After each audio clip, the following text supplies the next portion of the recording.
Good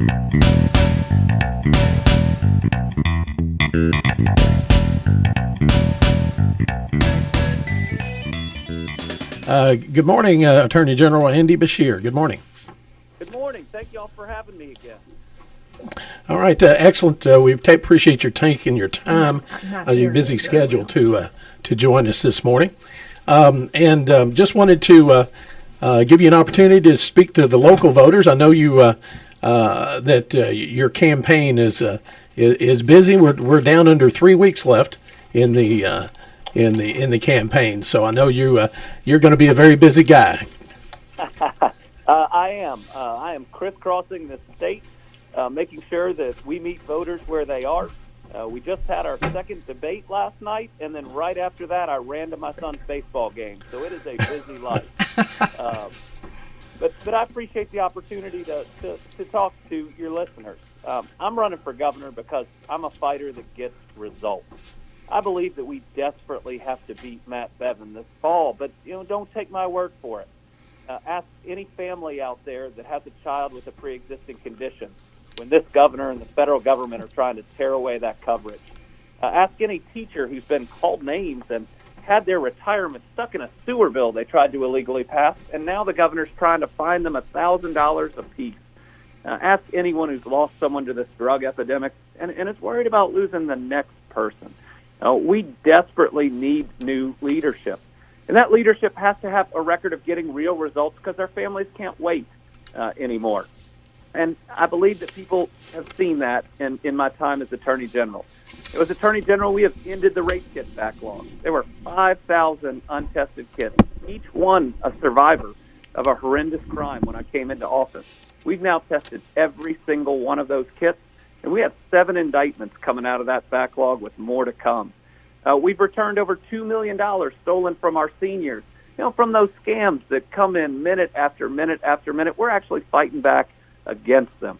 And we've tripled the number of child predators we've removed from communities and arrested a record number of human traffickers because everybody deserves to be safe in their community.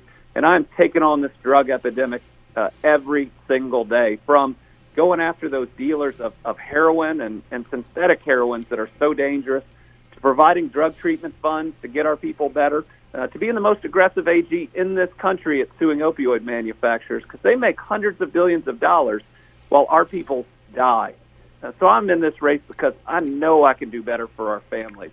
For that family out there that falls behind every week because their wages never go up, but their bills certainly do. For that family that's worried about the next surprise bill on health care where they're going to open it up and owe $10,000. Listen, I've been there. To that family that wants to make sure that their child that might be teetering on the edge of addiction isn't one of the 30 Kentuckians we lose every single week. I'm running for them because I believe we can do better right now. Andy, I think I was going to ask you what you thought the most important issues that you would want to attack as governor, and I think you pretty much sort of outlined that. Go ahead. Let me say, Margie, that our 2 biggest strategic weaknesses in Kentucky, the things that are holding us back, are education and health care. I believe every child deserves a world-class education, and I believe that if they want to go to college, they should be able to go to college without breaking the bank. I'm 41 years old, and I can't tell you how old my wife is because she's probably listening, but we are still paying off a college loan. That's not right. And every day we see attacks on public education. The governor tried to cut the promised retirements of our teachers, but I stood up to him, and we beat him 7-0 in front of the Supreme Court. He's trying to take over the Board of Education and the Teacher Disciplinary Board, but I took him to the Supreme Court where we argued just a couple weeks ago. And now he's trying to keep teachers out of the Capitol by threatening them with subpoenas and to fine them $1,000. I'm not going to let that happen. But more than that, we got to invest in our schools. Because if the American dream is true for that child born in really difficult circumstances, it's the teachers that are going to help make it happen. And then there's health care. Health care is a basic human right. Every single person listening deserves to be able to see a doctor when they're sick, and they shouldn't have to worry that the costs will put them under.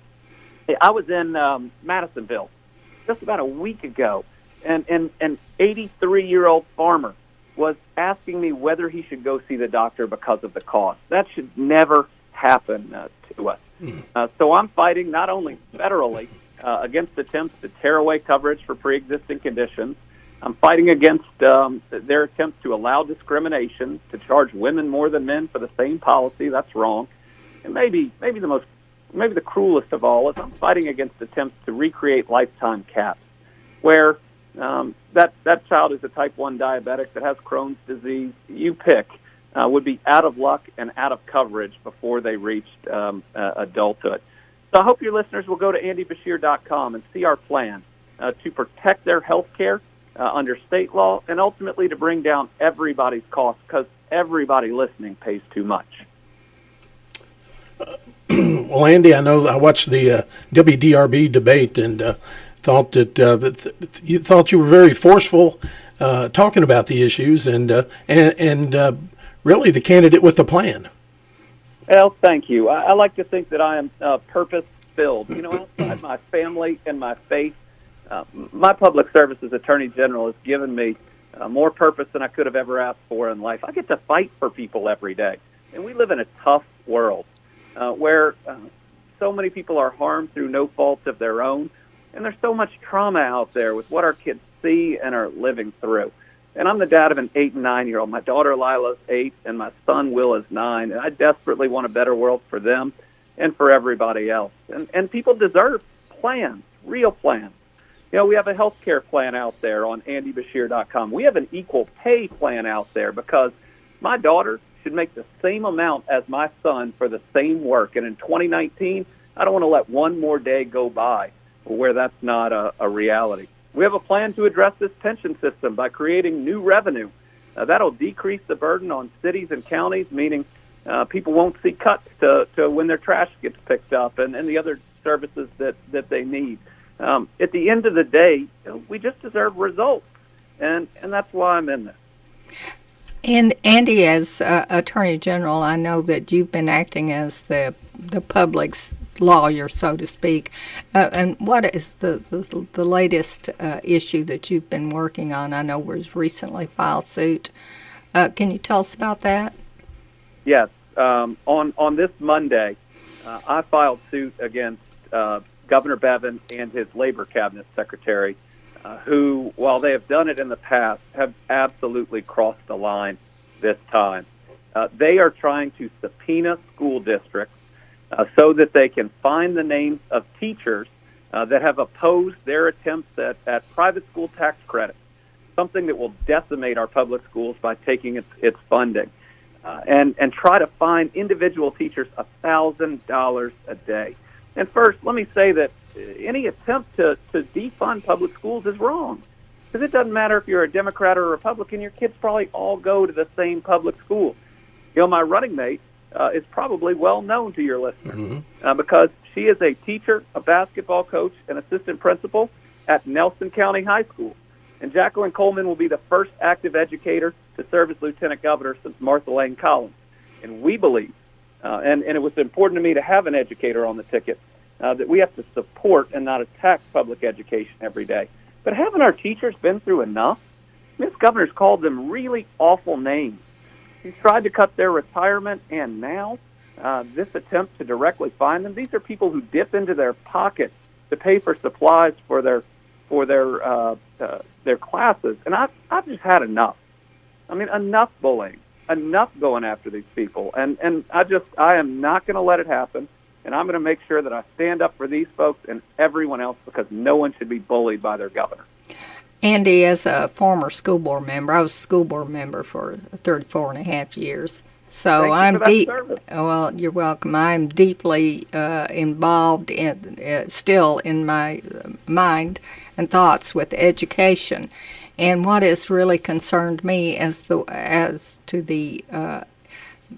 what the Bevin administration has done to politicize education again. We've tried over the years, and in 1990, CARA removed a lot of the political bias from school board elections and the running of the school boards, running of the State Department of Education with with a commissioner who's chosen from a statewide pool, countrywide pool. And this administration has done so much to bring politicization back in, making it a political football instead of being for the people. So anything that you can do to get us out of that nightmare again and into where public education is really for the public, not for our charter school initiatives as they have really been put forward in this administration. I agree with you 100%. This governor has put people on our state education boards that are trying to make money off of our school system. It's not just ideological. They're trying to profit from it. Ultimately, they want to privatize our public schools, and that is absolutely wrong. And I tell you what, they're attacking it in every way they can. Many of your listeners might not know that they even changed how they rank schools. You used to be able to say you go to a distinguished school or a proficient school. You can't say that anymore. The best title that this administration allows a school to have is other. Other? Other. So if you really want to know when people are trying to attack public education, it's when they change the facts. This is an all-out attack, and I can tell you the moment we win this election, the moment that your listeners elect me as their next governor, we will fully depoliticize public education. We will put people in charge who want the best for our kids, and we will have a nationwide search for a qualified commissioner of education. We had one selected through a nationwide search, and I didn't agree with him on everything, but he was a good, qualified person. And what did the Bevin administration do? They appointed, 6 new members? Before they even went through... And before they even went through orientation, they called a meeting for the next day, and a Bevin employee named Wayne Lewis walked into the meeting, apparently just to watch, and walked out as the new commissioner of education. But we see this all throughout government. This is a governor who puts his best friend in positions where we pay them up to $370,000 of our tax dollars. And we see it up and down the line, people who aren't qualified. Look at this hepatitis A outbreak. Yes. I mean, we have had more people die than anywhere else in the country. And that's not per capita. We've had more people die than California. And it's because he has put people that aren't qualified in charge, and they have made poor decisions, and people have died from it. Let's get back to doing the right thing on health care and education, where it's about our people and not about our politics. Well, Andy, I know that just briefly, during the discussions last night on the debate about pension reform, you'd mentioned, we need to look at new revenues, expanded gaming, and then I think you also mentioned legalizing medical marijuana as a new revenue stream, possibly. Was that right? That's right. Okay. A pension is a promise. Right. And I was raised with the values that when you give your word, you keep it. And we gave our word to these public employees. And there are teachers, police officers, firefighters, social workers, EMS. These are people that leave their families every day to serve ours, and they are all underpaid. But we made them a promise of a good retirement, and we should want to deliver on that. And I think we ought to do it without raising anyone's taxes. Mm-hmm. And I'm the only candidate out there with a specific plan that has 4 parts on how we do that. Number 1, it's time for expanded gaming. Almost every state around us has it, and we lose $550 million a year in tax revenue that we're going to keep right here in Kentucky. And I tell you, if we dedicate 100% of that to the pension system, it'll pass, and we'll get it in place. Second thing I believe we have to do is legalize medicinal marijuana. And being the Attorney General, I didn't come to that lightly. But opioids do not work. They do not help for long-term pain. And we have stocked medicine cabinets with addictive substances that have harmed others. And it's time we find a better way. As Attorney General moving into governor, I believe I can do it responsibly. And that'd be my promise to everyone. Real prescriptions, controlled dispensaries. It's not going to be out there on the street. Third thing we got to do is get rid of some tax loopholes that aren't fair. I've never bought a private jet. If you buy a private jet in Kentucky, you don't pay sales tax. I think people can afford that. And finally, let's stop giving state tax incentives and that's your and my money, to companies that are not paying a living wage. If we're going to give you incentives, you got to create good jobs that help our family. Those are 4 very specific ways that we are going to fund this pension system, but we're going to create more revenue to do things, and we're going to move this state forward. Andy, I understand there's like $11 billion in what they call the shadow budget, and that's in tax forgiveness and avoidance for all companies and things. Will this be something you would work on? Absolutely. We've got to make sure that if we have some tax break, that it's actually helping us out. And I'm okay with giving tax incentives to a company that's going to come in here and create the types of jobs of the future in areas like agri-tech and automation, the newest forms of healthcare. We ultimately want to bring in those types of businesses. But businesses that are going to pay our people $10 an hour, that's not right. So our goal is to make sure that every tax break that's out there helps our family and not an out-of-state CEO. And I think that's one of the biggest differences between me and Matt Bevin, is that I fight for your listeners, and he fights for those out-of-state interests that want to make a buck off our backs. Okay. All right. The Attorney General, I don't know how much more time you have. Just you mentioned a living wage. Just a kind of a random question about the minimum wage. Our minimum wage hasn't changed forever. I don't know many restaurants, fast food places that even can pay that and get any employees to work for them anymore. Do you think the minimum wage needs to be adjusted to reflect the times? It does need to be adjusted, and I know a little bit about minimum wage. My first job was mucking stalls for $5.25 an hour. And I remember that hardly filled up the gas tank, and thank goodness I wasn't supporting myself solely off of that. We have got to make sure that if you put in a hard week's work, you make enough to raise your family. That's the value that we were all raised with. And we ought to bring people to the table and talk about what the right level is. I mean, I know a lot of employers are paying significantly over it. Then we ought to look at the benefits that people are being provided too, because it's critically important that everyone has the health care coverage they need. All right, Attorney General, I know you're short on time. Anything you would like to leave our listeners with before you sign off with us?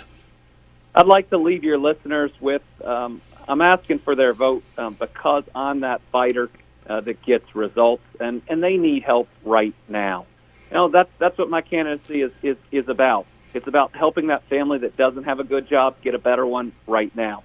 It's about making sure that we sign everyone up for some form of health care coverage that doesn't bankrupt them right now. It's about making sure we finally get ahead of this drug epidemic right now, and we shore up this pension system right now. Our families cannot wait.